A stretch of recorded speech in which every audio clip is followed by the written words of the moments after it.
should be played at high volume, preferably in a residential area. The following thoughts on Hoppe Hour do not represent Cox Media Group or its sponsoring. Anything you hear may and will be used against you. Thank you. Voted as best local podcast in Tampa Bay by the Creative Loafing. You're listening to Hoppe Hour. You're tuned in to Hoppe Hour, an hour where Hoppe rants about something. Sit back and listen in.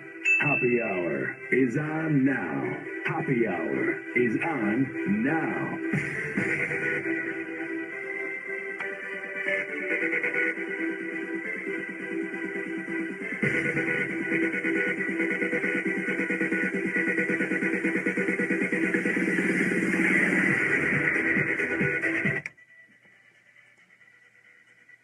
What's up? This is Hoppe Hour. I am your host, Ryan Hoppe. And for the next probably 30 minutes, I am going to explain to you guys on how we are becoming desensitized to 9/11, and it hasn't even been 2 decades left yet.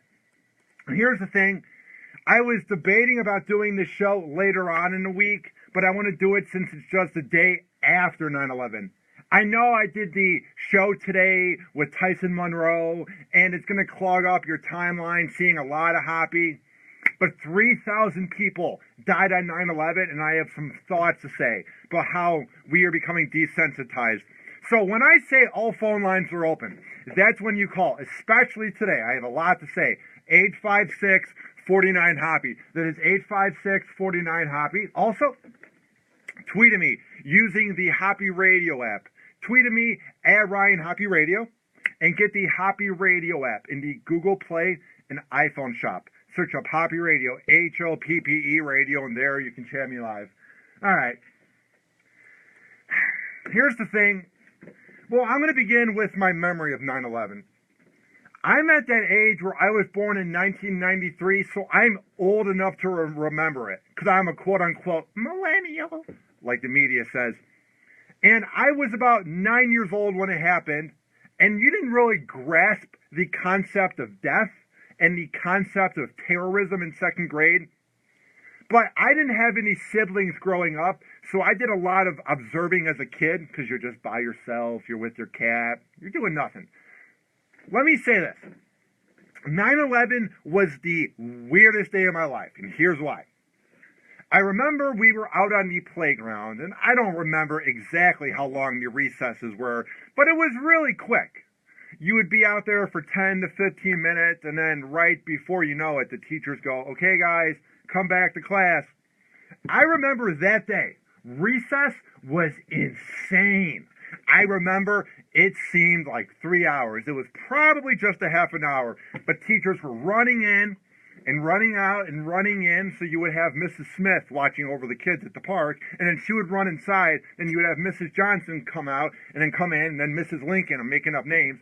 You would have them running in and out, and the kids were just running around playing soccer, and maybe it's because I didn't fit in with kids, and it's very debatable if I fit in with people now, but my point is, it may have been because I was by myself at the playground, but I just remember going, why are they running in and out? But you go, maybe they have to go to the restroom. Whatever. And I will never forget when we went inside and our teachers go, kids, everything's going to be okay. Everything's going to be all right. Your parents are coming to get you. And we're like, yeah, we get to go home early. But I promise you, I'm a man of my words. I knew something was up. Just because I observed the teachers running in and out, and then I just observed all the madness. So I knew something was up. And I remember right when my mom picked me up, she had on Roe and Gary, which was an afternoon talk show, a show that influenced me. Many shows influenced me, but it was a news talk show that my mom would listen to every day when she would pick me up. And I remember hearing them talk about terrorism and people dying. And I just remember being utterly creeped out. And the thing about it was, I didn't have TV until like 2007 when I was in 7th grade. So I didn't see any of this until YouTube came out, and then I looked it up. Sure, you would Google images on Ask Jeeves or whatever social media site we would use back in the day. But I didn't see any of this until 5 years later. So as a kid, you're listening to the radio, you're reading the newspaper, you're hearing about it from your aunts and uncles. And for me, it was weird because I didn't see it visually. I saw the headlines on the newspaper, but I didn't know what it looked like. So it was even more creepier because I'm like, what does it look like? Because I didn't have a TV. I had no way to see it. We had dial-up internet. We had AOL. You couldn't be on the phone and the internet at the same time. I had no way of seeing it, which I think is almost worse because you're trying to figure out, are they going to hit the Sears Tower? Are they going to hit Milwaukee, St. Louis? Are they going to hit the Midwest? My ADHD brain in second grade was creeped out by it. And the thing I remember too was that day my mom and I went to Joe Lasco, the local grocery shop. And the other thing I picked up on was there was this lady who worked at Joe Lasco, and she was always friendly, always the sweetest lady. We would wait actually longer in line to say hi to the lady as she would check out her items, and I'll never, ever forget the fact that she didn't say a word to us, and Joe Lasco was completely dead silent, and it was jam-packed with people buying food. And the other thing that was so weird, because I didn't have a TV, so I had no way to know what was going on, but because I was by myself, I was picking up on things. What I noticed especially was church was more jam-packed, whatever date it was that Sunday. The Sunday after 9/11, church was more packed than any Christmas Mass I have gone to in the 18 years I was forced to go to Mass until I moved out of the house. I had never, ever seen such of a crowded church and people being nervous about it. And now, I'm not trying to make this be a selfish rant where you go, Hoppe was creeped out. Because 3,000 people lost their lives that day. Everybody was frightened. It was an awful, awful day. The reason I am bringing up my experience with 9/11 is because things are getting really, really bad. We claimed we would never forget. We claimed that we cared about it. And probably from 2001 to, let's say, once Bush left the office, then we cared. Because every time we saw that piece of dirt's face, we thought about 9/11. And we thought about the war overseas. And I'm not getting political. I'm just saying, every time we saw that buffoon from Texas's face, we thought of 9/11. But once Obama came into office, I really believe that's when we began to get desensitized by 9/11, because he wasn't a part of the office at all when it happened, so he was the fresh face. Obama was supposed to be the next great thing in this country, and I'm not sitting here being political. We can debate if he was good or not. I'm just saying, to me, in 2008 through 2012 is when we officially became desensitized to it. And I think the one issue that we have is we don't really spread the wealth per se. Like, how do I word this? We go on Facebook and we go on Twitter, and for one day we go, never forget, and you have the person that has their 3-paragraph post about 9/11 and the hashtag never forget, which took 6 hours to trend. There was nothing on Twitter about it because I was running the board for the Bone from 10 p.m. to 6 a.m. I kept checking Twitter. Twitter was all about the fat-ass Kardashians, UFC. It was all about Black China. It was all reality TV. There was nothing on Twitter overnight about it. We are becoming desensitized to it. We'll have that little post on Facebook or Twitter. But I think the biggest issue of why we are becoming desensitized to it is social media. Because I was watching the live report. While I was running the board, I was watching it with no sound on, but I was watching the YouTube video. And the thing is, it is such an awful quality. It is hard to believe that it was only 15 years ago that we had that awful of quality on TV. With the way we have HD TV now and 3D, it is amazing how from 2001 to 2016, we have completely zoomed forward into having HD TV, because from the 70s to the 90s, TV didn't look that much different. But once computers came out, we now look better than ever on TV. And to me, that's one of the biggest problems with 9/11, is we don't have many Snapchats of it. We don't have many Gram videos or Facebook Lives or Periscopes. We have the CNN broadcast, Fox News, MSNBC. That's about it. And I think the biggest problem is people see it and they go, oh, that was so long ago. Oh, yeah, that was back when we had Nokia phones and The Sopranos was on TV and The Simpsons was in its prime. I think the biggest problem is that social media wasn't around. And since we are so addicted to ourselves, and we are so addicted to we are so addicted to social media and ourselves, that the fact that there's not enough about 9/11, we just seem to forget about it. We don't want to think about the concept of death, and we don't want to think about the concept that someone is so evil that they will fly 2 planes into the biggest city in the world and take 3,000 lives.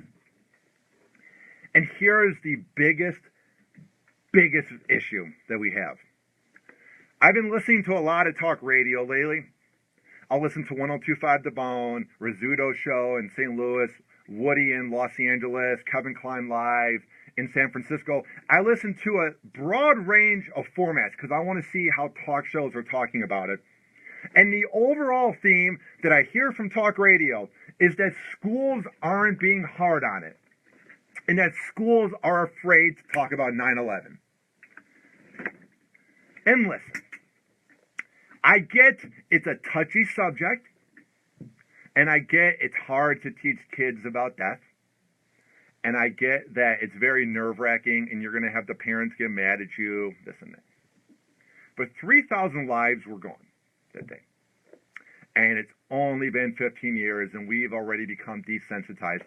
If we don't set the precedent that it was an awful day to those kids, and we don't teach them the hard facts about it and show them more as they get older, then this is going to become nothing. I promise you, by 2030, once it's going on 29, 30 years, we will have completely forgot about it. Here's what each school needs to do, because this is what the local newspaper did. I remember my mom showed me. They had what you're supposed to say to the first graders, to the second graders, all the way up to high school. It was, how do you tell your kids? And this is back on 9/12/2001. The newspaper said, how do you tell your kids? And they ranked it, and they had different info for each grade and each year. That's what we need to do when we teach these kids about 9/11. Because the millennials see the YouTube video, and they go, oh, plane crashed in, oh, people died. We need to begin in like 2nd or 3rd grade and then show them more and more. And by 5th to 7th grade, show them the CNN videos and then show them maybe not the gory videos, but show them the people jumping from the building.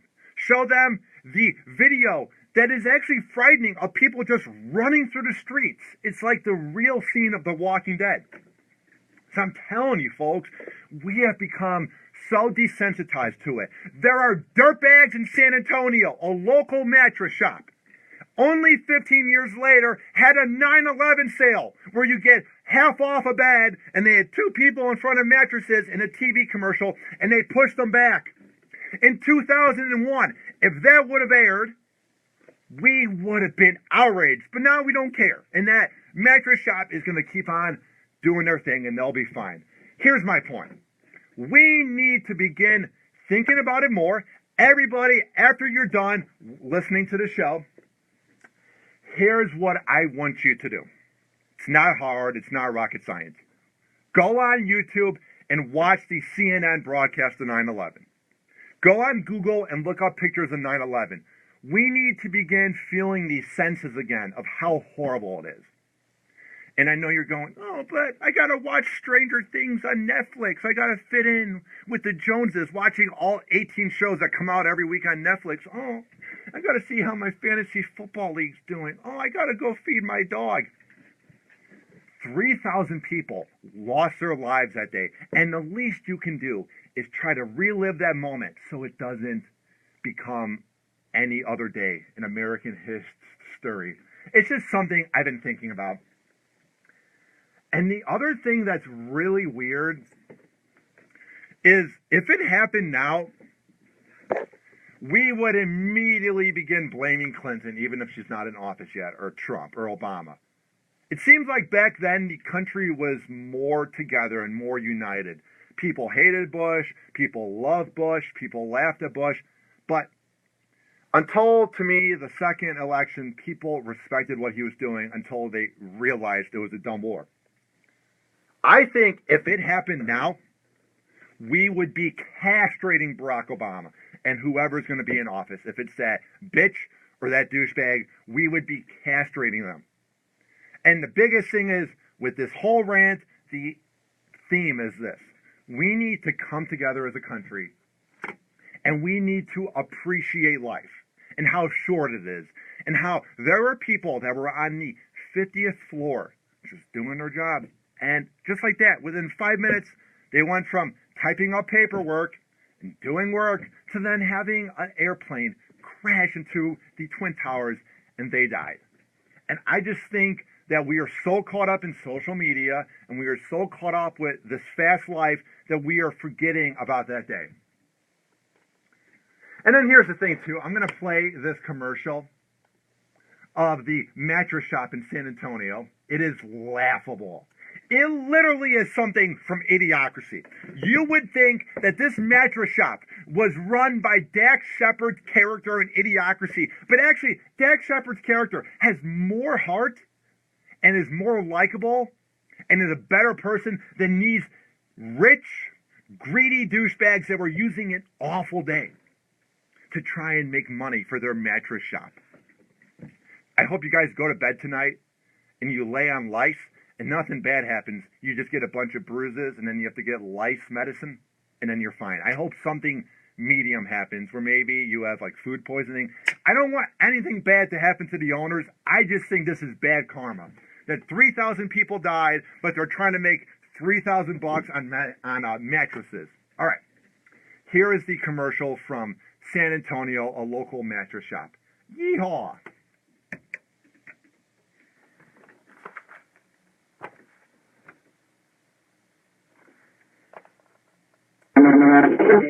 What's that? Spreaker has froze for a second, so call the show. 856-49-HOPPY. That is 856-49-HOPPY, and I will have this clip loaded up in a second. Also, tweet at me, at Ryan Hoppe Radio, and get the Hoppe Radio app in the Google Play and iPhone shop by searching up Hoppe Radio, Hoppe Radio. All right, here's the clip from the mattress shop in San Antonio, trying to make a quick buck by having a sale based off of 9/11, the day that 3,000 people died, and we claimed we would never forget, but now we're trying to make money off of beds.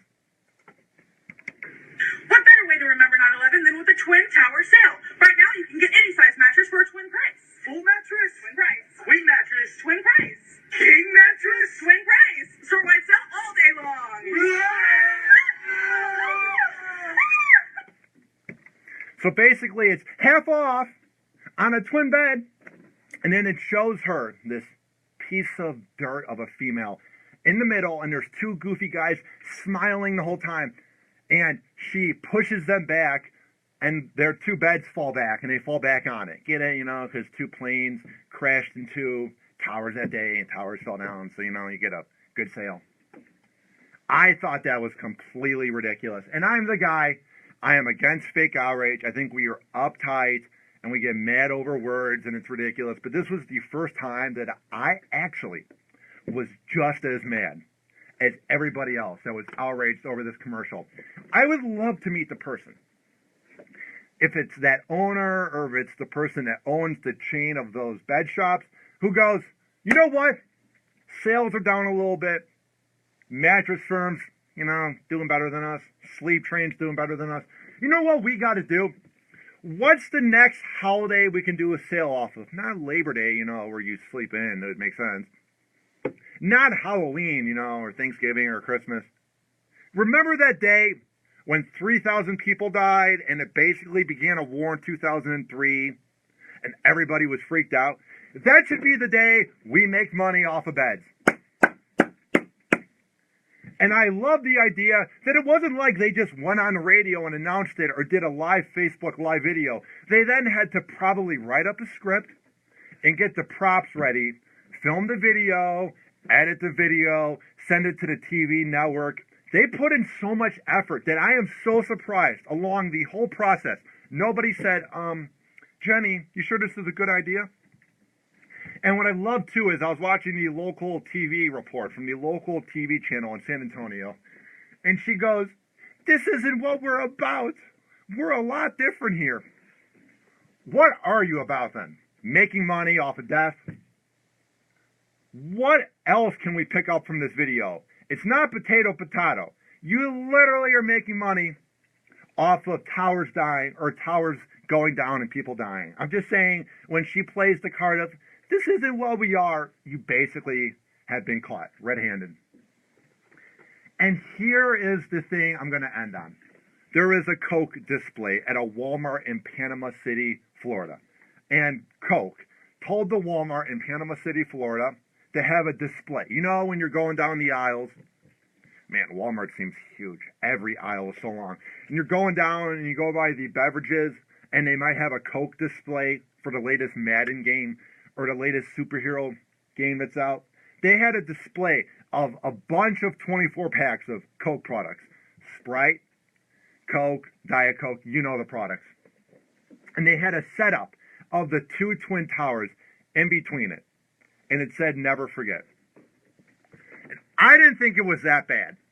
It's a little tacky, but compared to a mattress shop trying to make money off of people dying, I thought it was tacky by Coke, but I kind of liked it because a 7-year-old kid's going to go, Mommy, what did they forget about? And she'll go, this is what happened. Or a 14-year-old's going to go, oh my God. That's the thing I wanted to look up on Google, and then they'll look it up. To me, it was a tacky, greedy way of having a memorial of 9/11. At least you weren't having half off on drinks. They were just showing a memorial. So to me, that was the case of a little bit of fake outrage when people were annoyed over that. And I loved when people were sending all these negative messages on Yelp to the Panama City, Florida Walmart, because I did my research, and people were tweeting at Walmart, you guys are not sensitive, you guys are douchebags. People didn't do the research that it was Coke that came up with that idea. I just love how people spew garbage online and don't fact check all the time. All right, call the show, 856-49-HOPPY. That is 856-49-HOPPY. Basically, I just think we are becoming desensitized to it, and if we don't buckle up and begin watching the videos each year and reliving the moment, it's going to become just a thing of the past. I'm not trying to be a shock jock. Not trying to be the edgy talk show. Like people sometimes say, oh, Hoppy just says things to rile people up. He's a 90s shock jock. Yeah. No. I believe it. The way we look at 9/11 now, if we keep it up, by 2040, we'll go, eh. And it's because of the lack of videos. All right. Here's how I'm going to end the show.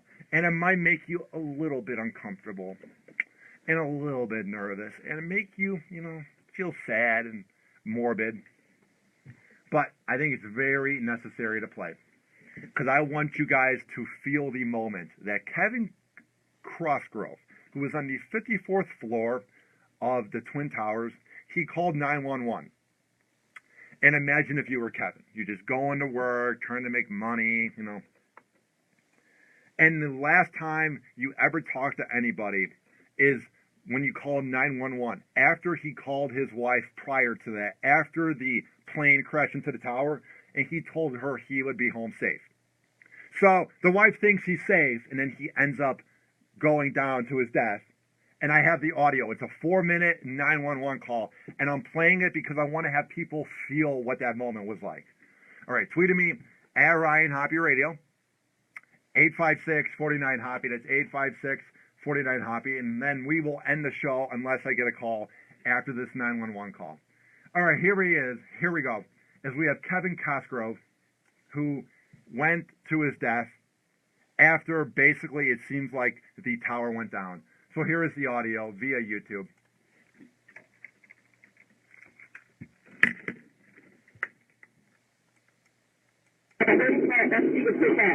What's the telephone number you're calling? It's a very C. You can say, let me see that 41, 2623.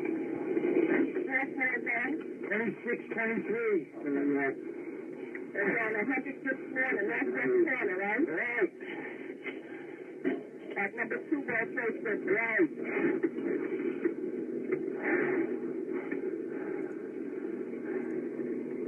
Lady, there's three of us in this office. We're not ready to die, but it's getting bad. I understand, sir. You can talk to all the apparatus there. I'm trying to let them know where you are.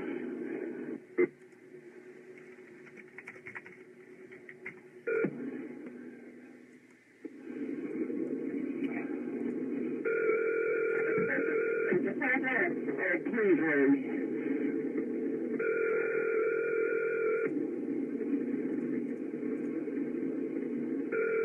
Fire department, sorry.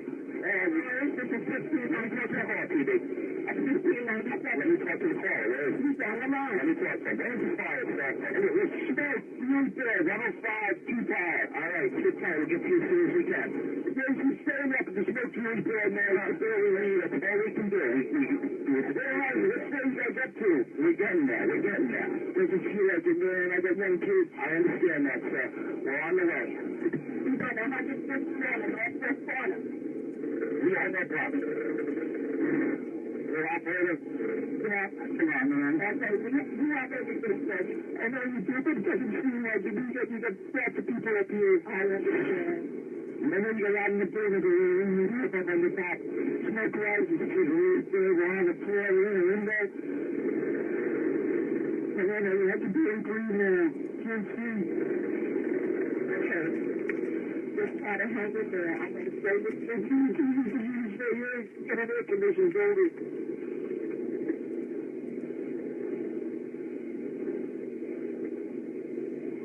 What the hell happened? Okay, I'm still here. Just trying to find a partner, trying to get to you. Do you feel like it?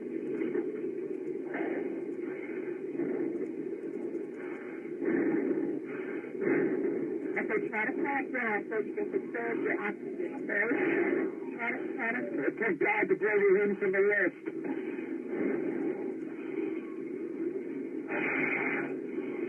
It's wind there, it's black, it's arid. Anybody else want to try it in here? We're young men, we're not ready to die.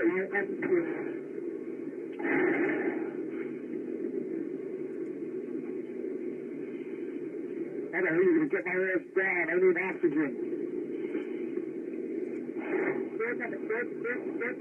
They have a lot of apparatus on the you guys are really hard to worry.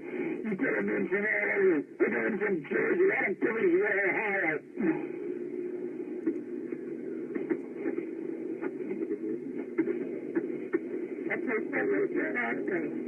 Mine's high school. I must have called about a dozen times already. COSGROVE. My wife thinks I'm all right. I called her and said I was leaving the building. I was fine, and bang.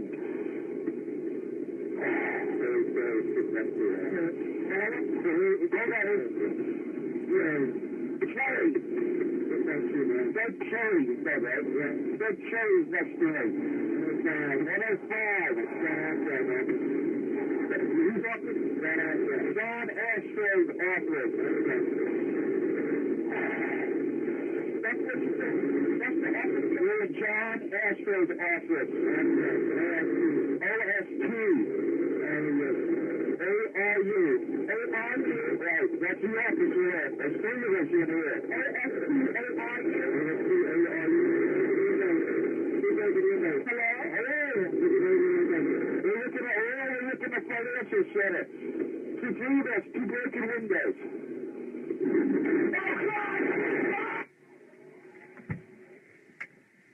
Did you guys hear that? The whole time he's saying he's hot, he's sweaty. He told his wife that he was going to be coming home, and the whole time you can hear the madness in the background. And the last thing he ever says is, "Oh God, no!" And it seems like he fell to his death. I can't imagine being that 911 operator either. All right. Here's the thing. Here's how I'm going to wrap up this show. Not trying to be a shock jock. I'm not trying to rile people up. I know there was coverage on TV about it. I know that. I get it. I get that CNN and MSNBC and Fox News, I get that people were talking about it. This might sound kind of weird, but who watched it? Nobody my age watched it. Not that many adults showed their kids it because it was the first day of football. Do you really think a lot of adults would rather watch that than watch football? Come on. If people want to be not desensitized by 9/11 and not have this go away so we can remember the 3,000 lives that were lost and all the madness that happened that day, it needs to be on the front of Twitter, Facebook, Snapchat needs to have something, Hulu, Netflix, Amazon Prime, every single outlet that people watch things, you need to have an outlet of nothing but 9/11 videos. Just saying. Because hearing people say, but they had it on the History Channel, isn't that good enough, It was on CNBC, come on. Okay, cool. But nobody's going to watch those networks. You need to have a special on CBS, somehow Fox, even though football's on. Every single outlet, I don't care if it's My Network TV or Adult Swim, every single network needs to carry it because nobody's going to MSNBC to watch it for hours. You need to have it on networks where people will feel forced to watch it, just like on the day when it happened, when you couldn't watch Cartoon Network for a whole week because of 9/11 coverage. If we want to help out this country, we got to act each year that it's 9/11, 2017, 2018, as the years go on. We need to treat it as if it happened last year and not just go, but it's on TV, I swear it's on the front page of a newspaper. No one reads newspapers, but we need to get with the times and teach the quote-unquote millennials, because everybody rips into millennials. Oh, they don't know anything. Millennials suck. Well, guess what? Maybe we do suck. Maybe millennials are awful. Maybe we're horrible. Maybe we suck. But how about Generation X, or the baby boomers, and now the new millennials teaching the new millennials? How about we be good role models and we don't be such uptight wussies and we're not so PC about 9/11 because we're afraid to talk about it? How about we set an example to the younger generations about how bad it was? Until then, there's no reason ever that anybody can ever say, the millennials, oh, they suck. How about the elders that made us into the quote-unquote babies? All right, let me know what you think of this rant. Call my voicemail, because I'm about to end the show, but you can call me anytime. It's 847-34. Get it? I almost gave out my cell phone. The voicemail for Hoppe Hour is 856-49-HOPPE. It's 856-49-HOPPE. Tweet at me at Ryan Hoppe Radio. Get the Hoppe Radio app in the Google Play and iPhone shop. Search up Hoppe Radio. Email me, ryanhopperadio@gmail.com. The sponsors that make this podcast possible is Nicholas Seymour out of Duluth, Minnesota. He makes the Hoppe Hour decals. Go to tinyurl.com/Hoppe Hour decal. Simply Prepaid of T-Mobile and Gulfport, 727-331-1934. That's 727-331-1934. And they are at 5014 Gulfport Boulevard South in Gulfport. If you go there and tell them that I sent you and you talk to Tony Spinney and Patrick McVicker and Ryan in the tech department, they will give you a good deal. All right. This has been Hoppe Hour. Let's appreciate life and make sure that we don't become desensitized to 9/11 and make sure that we teach the quote-unquote future millennials about how awful it was. Because we can sit here and go, how can we fix the problem? And we can sit here and be politically correct and wonder why time goes on and we're beginning to forget about it. It's right in front of you. Act each day and each year like it happened last month and appreciate every second you're alive. Just saying. This has been Hoppe Hour. I am your host, Ryan Hoppe, saying peace out and have a good night. Hoppe Hour.